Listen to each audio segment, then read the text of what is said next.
Buenos días, soy Miguel Ángel Satorre y voy a presentar unos resultados. Nosotros tenemos un laboratorio en Alcoy, creo que habrá menos gente que sepa dónde está Alcoy que Teruel, pero son resultados hechos en colaboración con el Instituto de Estructura de la Materia y los experimentos están hechos allí por una estudiante, Carla Tamay, que en los últimos meses ha estado trabajando sobre el efecto que tiene el agua sobre los volátiles. ¿Cuál es la motivación del trabajo? Nosotros trabajamos con películas muy finas de hielos que creamos a distintas temperaturas. Y la idea es ver si con nuestros experimentos podemos llegar a explicar en parte qué es lo que se produce en el sistema solar, en este caso para aplicaciones a cometas. He puesto esta imagen del Yacutaque porque la hizo un amigo, además porque salen hielos. Esto es el Monte Etna en Sicilia. Podéis ver que está nevado. Y las preguntas que queríamos contestar es: ¿qué sucede cuando un hielo dentro de... Bueno, se decía que las cometas son bolas de hielo. Realmente no. Fernando Moreno del Instituto de Astrofísica de Andalucía me dijo: Miguel Ángel, allí casi todos son piedras, rocas, boulders, polvo. Pero el hielo que hay puede provocar esto tan bonito que podemos ver de vez en cuando. La idea sería, nuestros hielos, si se acercasen al Sol, en el perihelio, ¿qué sucedería? ¿Qué es lo que podríamos ver? Si nuestros hielos dan varias órbitas alrededor del Sol, imaginamos que den varias órbitas, ¿veríamos siempre lo mismo? ¿Qué es lo que nos pueden decir los experimentos ahí? Y finalmente, si esos hielos, como parece, están cubiertos por material refractario, bien porque se ha producido por polvo, ¿qué es lo que sucedería en nuestros experimentos? ¿Qué le pasa al agua si está cubierta con un material más refractario? Para hacer los experimentos, la cámara os la ha presentado antes Belén, con mucho más detalle que yo, pero la idea esencial es que tenemos un portamuestras que está aquí, dejamos entrar un gas en la cámara y tenemos fijada una temperatura. En este caso vamos a hacer experimentos de depósito a 30 Kelvin. Una vez hemos depositado los hielos, en nuestro caso metano y agua, o metano, agua y un refractario que hemos puesto indeno, en este caso.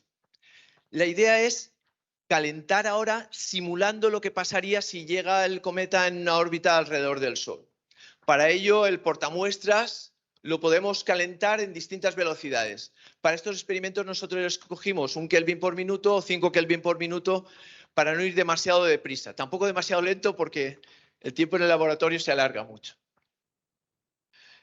Los resultados son: nosotros depositamos metano y agua a 30 Kelvin.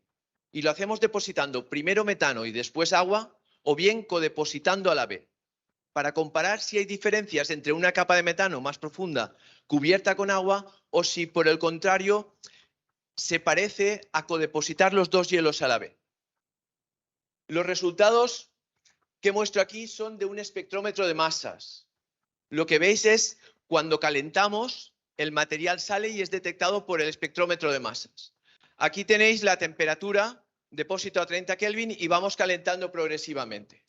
Antes de explicar estos experimentos, quería deciros que si depositamos solo metano, y esto es muy importante, cuando nosotros calentamos, el metano desorbe por debajo de 40 Kelvin.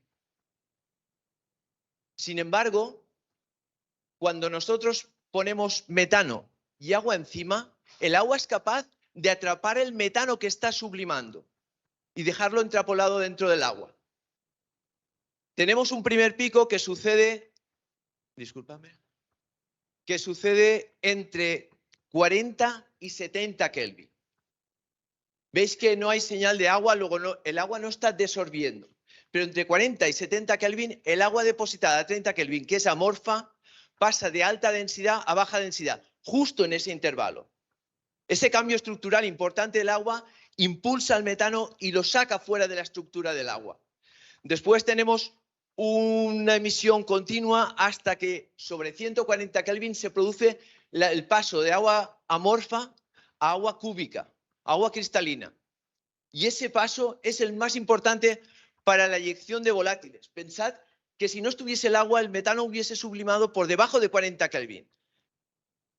Cuando hay hipervolátiles, no subliman a su temperatura de sublimación, subliman cuando manda el agua, que es a esta temperatura sobre 140 y naturalmente cuando el agua desorbe sobre 170 Kelvin, el metano que quedaba intrapolado dentro del agua sale fuera. La pregunta era, ¿qué es lo que sucede si no calentamos una vez, sino dos veces? Y eso es lo que se puede ver a continuación. La idea es depositar a 30, subimos hasta 140, bajamos a 30, subimos a 140, bajamos. Y si os fijáis, la emisión de metano solo sucede en el primer calentamiento. Hay algo en la estructura del agua que nos impide que saque mucho material en el segundo calentamiento. Hay algo retenido sobre el 5%, pero la mayor parte sale en el primer calentamiento. Este resultado nos hacía ver que los cometas, para que se comporten así, deben en cada paso mostrar material nuevo. No es material procesado, es material nuevo. Naturalmente, recurrí otra vez a Fernando y le pregunté, oye, Fernando, ¿vosotros qué observáis con el polvo? Ellos, observando el 67P, se dieron cuenta que cada vez que pasa, el material se comporta exactamente igual como la anterior órbita. Es decir, tenemos material nuevo cada vez. Y eso es lo que sucede con nuestros hielos.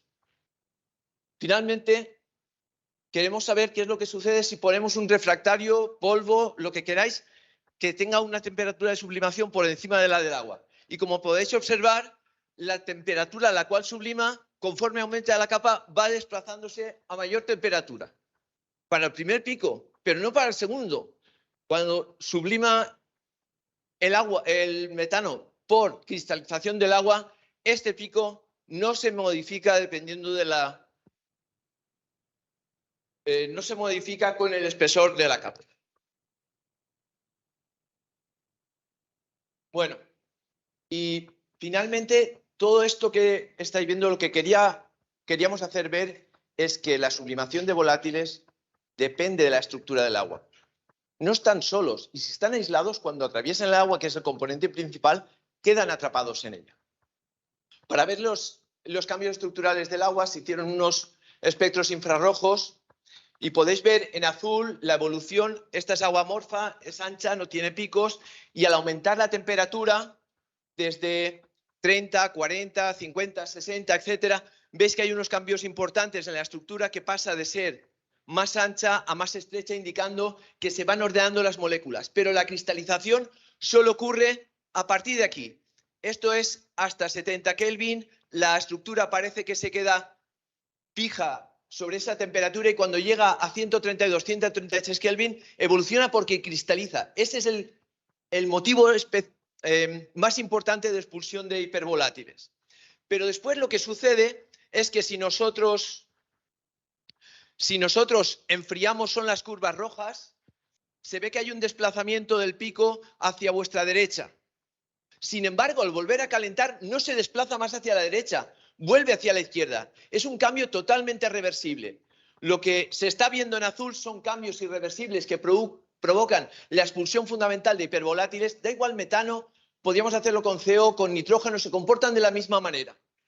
Todos estos cambios son reversibles y esos cambios reversibles hacen que el material que pueda sublimar de ahí sea muy poco. Ya os digo, del orden del 5% lo que nos queda. Luego el material es nuevo cada vez. Finalmente, en el artículo hemos intentado compararlo. Estas son observaciones publicadas por Viver en 2002 de una observación de largo término del Hale-Bopp. Y quería llamaros la atención, aunque hay muchos volátiles, el CO que hay aquí, porque se comporta exactamente igual como el metano, que es el que nosotros hemos estudiado. Y quería haceros ver tres cosas, tres anomalías. Cuando estamos a una distancia de alrededor, no sé si se verá desde lejos, pero aquí estamos sobre 7 unidades astronómicas.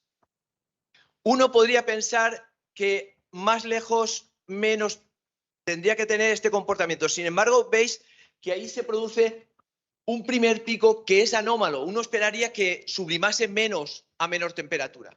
Sin embargo, ahí hay como una explosión, una primera explosión. Y es lo que nosotros creemos que podría estar relacionado con el cambio de la estructura amorfa de alta densidad a baja densidad.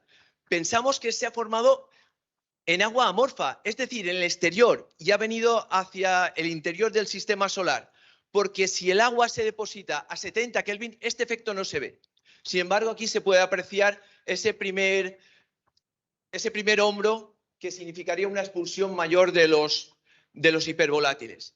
Y este pico precioso sobre 3 unidades astronómicas que pensamos que está asociado con la cristalización. Fijaos que para el hipervolátil los otros compuestos como el metanol, el sulfídrico, el cianhídrico no tienen ese comportamiento del hipervolátil.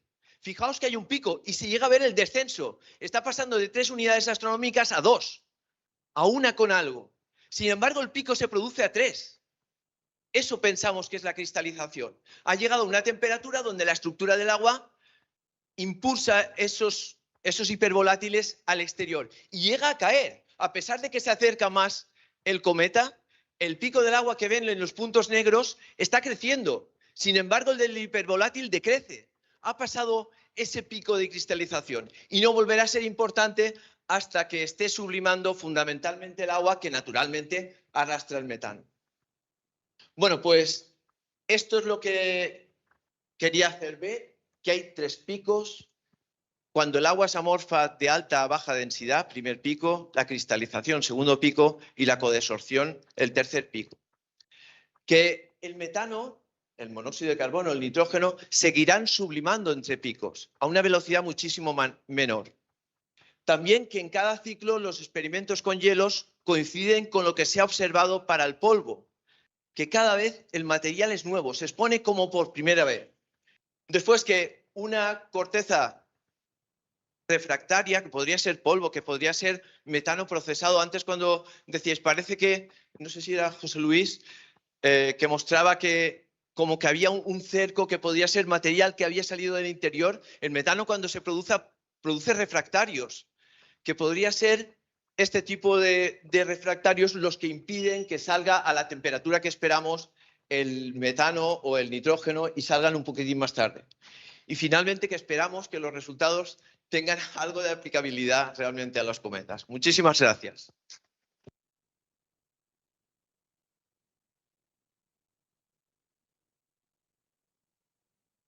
¿Preguntas? Me encantó el trabajo. Me quedo con el mensaje. A cada pasaje los hielos son nuevos. En la misión Comet Interceptor se van a aparcar la nave para esperar un cometa nuevo. Con esto estamos matando esa idea. Bueno, a mí me parece impresionante porque yo me preocupaba porque pensábamos cuando diseñamos el experimento que iba a salir en cada paso, iba a repetirse, pero no salía. Por eso lo de llamar a Fernando, yo digo, esto no puede ser. Fernando, ¿en qué me he equivocado? Y me dijo, no, si eso es lo que se observa. Tiene que ser así. Si pensamos que es una parte pequeña, los hielos, comparado con la masa de lo que es el polvo, pero podría ser la causa de esa eyección o un golpe, como estaba comentando Adriano.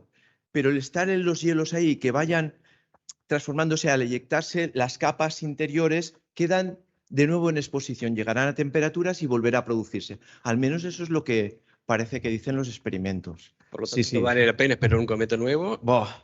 Con un cometa normal. Sí, y tengo los pelos de puntas. Ya. Sí.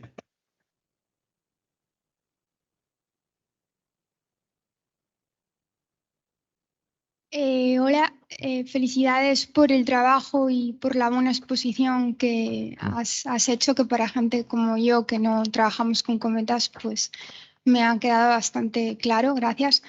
Quería plantear e intentar preguntar, este experimento lo habéis hecho para cometas, pero del conocimiento que veo desde mi humilde posición que se puede inferir a razón del experimento realizado, ¿os habéis planteado o incluso lo habéis hecho ya, extrapolar esta idea a otros cuerpos planetarios? Lo expongo porque tal vez es un poco extravagante, me da un poco de vergüenza, pero me hace recordar a la noticia que hace unos meses publicó China a razón del examen de unas muestras que trajeron en la Chang'e 5, que encontraron agua en unas perlas cristalizadas, y todo esto venía también a razón de los cambios de estado, etcétera, etcétera. Entonces,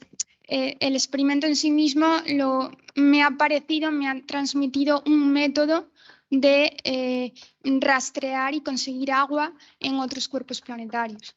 Gracias. Sí, no, perfectamente. En este caso, la aplicabilidad a cometas es porque parecía que casaba con las distancias y lo que encontramos para el caso de los hipervolátiles. También comprobamos, por ejemplo, que el monóxido de carbono se comportaba igual.